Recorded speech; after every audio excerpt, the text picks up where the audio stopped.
Hello, my name is Tony Jenkins, and today we're going to talk about part 2 of exposing corruption in the New Jersey court system. Today we're going to specifically deal with the origin of this problem. What specifically did the defendant, which was a former school principal, Darrell Young, what did she lie about? And what did the judges cover up? Why did they have to commit the corruption that they did? Why did these judges have to use children to help Darrell Young to get off, or lie about children and use them in a filthy, underhanded manner to get Darrell Young off? Why did they help this person who committed a criminal act?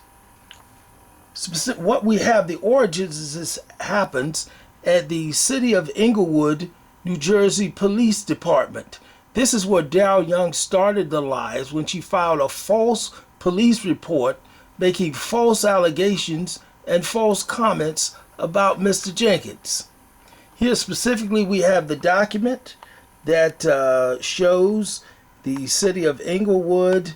It shows the police specific number and Darrell Young's name. It also shows the department case number. And as we go down, it again talks about Darrell Young. But let's just get to the specifics that she wrote. Here on the first page, Darrell Young says that Mr. Jenkins was a terminated teacher.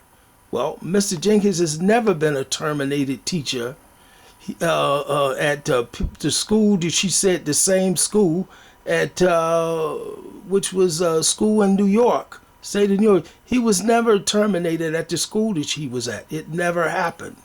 That was her first lie that had to be covered up. And then she goes on to say that she received a bogus return envelope. That is another lie. There was no bogus return envelope from the person. So if we go through it, the next thing she says that these documents appeared unofficial. What she received in the envelope that she received was a default judgment. And I'm going to prove to you that she lied about this also. She said of being civilly charged, and they she makes him out to appear like he's a madman who's coming there. And at the bottom of one of the documents, she also says, I fear that he's going to come to my school. Now, if you could see, this was an exhibit in the court when they had the trial, and we have the detective's name here on the bottom.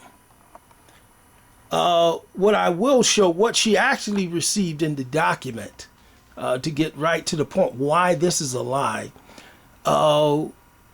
is she received a default judgment because she refused to answer. And on other pages, she's going to talk about how she did receive other documents from me. Yes, but what she received in the mail this time, where she came, was a default judgment. But what she did is she took the complaint that she had been served earlier and put it in the same envelope that she received the default judgment, as you see here in the envelope, that she claims was bogus. She put it in the same envelope and took it to the police and told them she received a complaint. She lied about that part too. And how I could prove that is a lie is because the complaint was about 40 or 50 pages, and the weight on the documents of envelopes show that the 40 or 50 documents is going to weigh at least 9 ounces of paper is going to weigh, but 5 pages will only weigh maybe an ounce and a half at most, which is what it showed. On the second page, we have the title Complaint Summons New Jersey versus Mr. Jenkins, City of Municipal Court, Darrell Young, and it lays out specific charge where she says that within the jurisdiction that she was what? Harassed. There was no harassment. I can prove there was no harassment by these communications in a manner of mailing false documents. She knew those documents were from a false address. No, they were served by mail by a different person. And she got angry because she opened the document because she would have said that she didn't know or didn't receive them.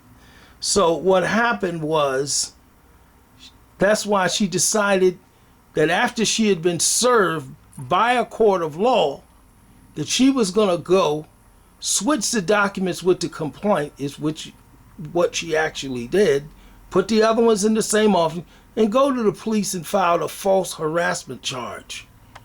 And you can see this here, the deposition, and you see her signed signature down here on the bottom of it being a police copy and a summons that I received. Again, and it states here the specific law, harassment law, that she claimed that I harassed her, mailing false documents. Here we have two documents. This is the original document, or the document that I have. It's from a copy, but it's the original point. This one is blown up so you could see the writing or handwriting of a comment she made in a better manner. So, but specifically you see here the seal of the police department, and you see its exhibit, an exhibit that was in court. But I'm going to go over here to just go over the specific things that she said. She said he served as a teacher and he refused to allow second graders to use the restroom. As a result, 5 students urinated on themselves, and that I caused this. And she says in a meeting that she had concerning this, that I was hostile towards her in this meeting. Then she says, she goes on to say, Mr. Jenkins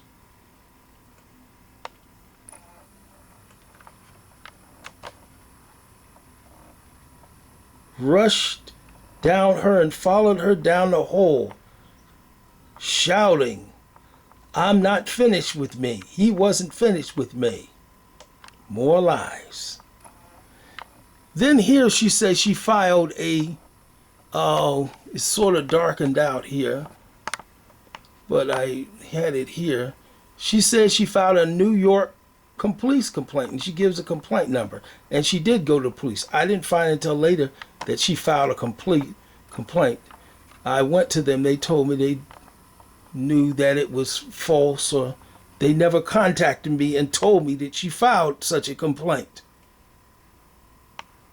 because they had suspects about it being whether it was true or not. But she said I ran down the corridor shouting at her. So these are the things she wrote down here in New Jersey.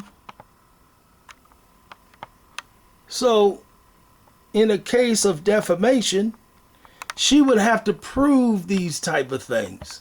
So based on the law that is written in New Jersey, all of these things that she wrote down, she would have to prove. And that's where it came in, and they had a problem because she had absolutely no evidence of any of the things that you have seen today were true. So it was then up to the court, because Mr. Jenkins was pro se, to try to fix this case and see to it that he would not have a case in a court of law. So what the courts did is they lied, basically. They didn't follow the law. They did not follow the law of defamation, because when a person lies to a police officer in the state of New York, really that is a criminal act. And when a person commits such a criminal act and lying to a police, they have a burden to show that the comments that they made were true in a court of law.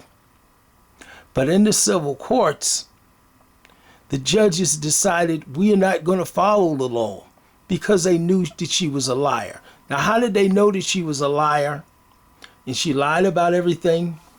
Because I'm going to show you the documentation where the police, where the Board of Education told Daryl Young to take these documents out of the file.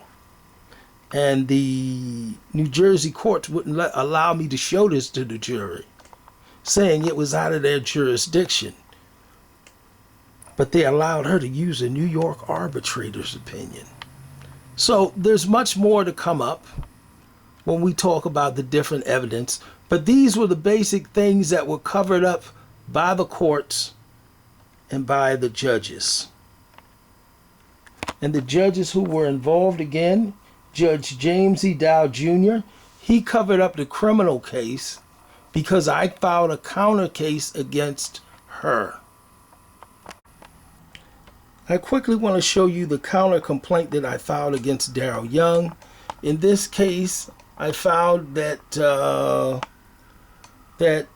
within their jurisdiction that she had lied about filing this police report, filing and signing this police report, because she signed her sworn statement that those official documents were true, and lying to a person in this violation under 2C 2848B1, which is very important to look at, that carries a 3 to 5 year criminal sentence. The final document I would like you to look at is from the police department, is her signed sworn signature that the comments that she made against me were true. Here is her signature. Here is the document in its whole. But to look more specifically, this is where her sworn saying that by filing this complaint, she incurs a serious obligation and full burden of proving your complaint beyond a reasonable doubt. So she has a burden to prove this complaint, and she knew this when she signed this document. She has a full burden of proving that those things are true. But the courts didn't do that. What the courts did in their corruption, they put the burden on me to prove those things were wrong in the state of New York. And because there were the issues that happened in New York, they don't have any jurisdiction to put a burden on me at all. In fact, again, as I said, the law of lying to a police, even civilly, you still have a burden to prove, a full burden of proving. But in their corruption of these corrupt judges, as I said, John Dow, John Langan, John Fuentes, Colbert, Hollis, and LaVecchia. Judge Dow, he got around a criminal case, but as far as a civil case, the liars were those judges.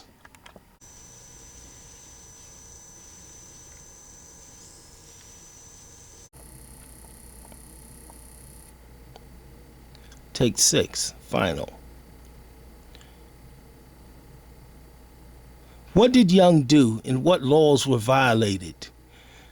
In this last section, we talked about what Young did and what laws were violated, and I briefly want to go over those issues before we proceed to section 3. So what laws were violated that the judges and courts had to cover up and violate constitutional rights?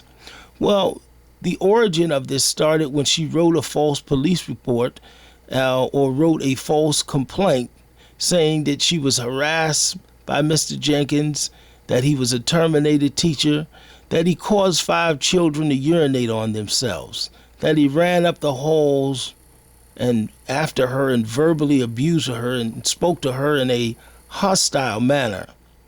And the most important document is that she signed a sworn statement stating that she would bear the burden of showing that these issues in the complaint were true.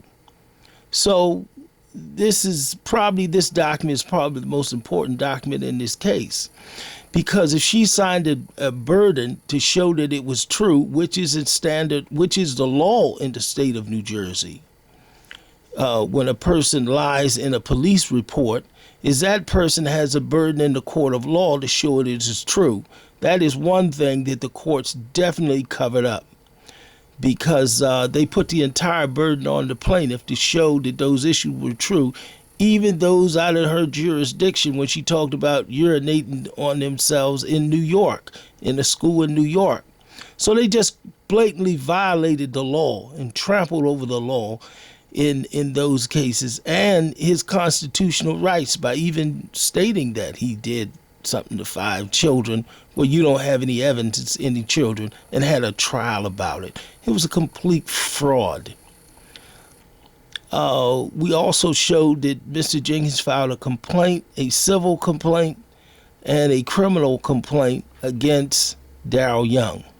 In this section, we're going to talk about the criminal complaint that was filed, and we are going to look at the documentation of this criminal complaint. Thank you. The second case was the criminal law New Jersey State versus Daryl Young. This falls under law NJS 2C 28 4B1, which makes it a felony to lie to a police officer, and it carries a 3 to 5 year prison sentence. Judge Dow is a municipal state judge who handles petty crime. He does not have jurisdiction to send Daryl Young to prison. In fact, her friend said even before trial, her friend lawyer or sister lawyer, who she called herself a sister, even pre-trial, she said that Daryl Young had to catch a plane to go to Atlanta on emergency and wanting the judge to hurry up, which I said that she and her were friends to the lawyer. The judge, of course, dismissed my case, but he never had any jurisdiction. So he had a trial. I was a prosecutor, I guess, for the state, because there was no prosecutor. And he said it was a defamation case and I should file a defamation against Daryl Young. As I said, this case was a total fraud, and way and beyond, as an admits at his own admission, it was beyond the judge's jurisdiction. All right, let's now talk about what did the criminal court do.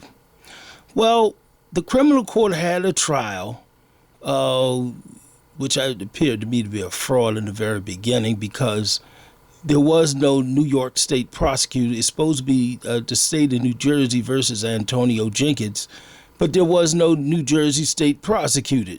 They only had me on one side as a defendant, acting pro se, and Young and her lawyer on the other side. And when the judge saw that Daryl Young had no evidence to support her allegations that she had made, none of the allegations, he dismissed the case. Daryl Young and her attorney tried to use a New York arbitrator, and the judge quickly ruled that it was beyond the court's jurisdiction and had no bearing in New Jersey. But the beginning of the fraud is right here when you're saying that they're not state prosecutors. Young's lawyer is not a state prosecutor. There was no state prosecutor, so it was a fraud from the very beginning. I'm showing you the actual document of Judge Dow's disposition and dismissal of the case against Mr. Jenkins.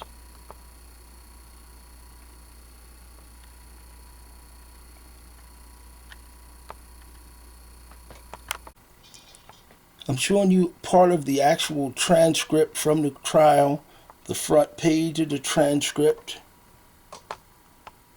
of the case, and show those in appearance before Judge Dow. As you see, there's no prosecutor on here named. I'm showing you a transcript from that. And if you could see down here where he states that the actions were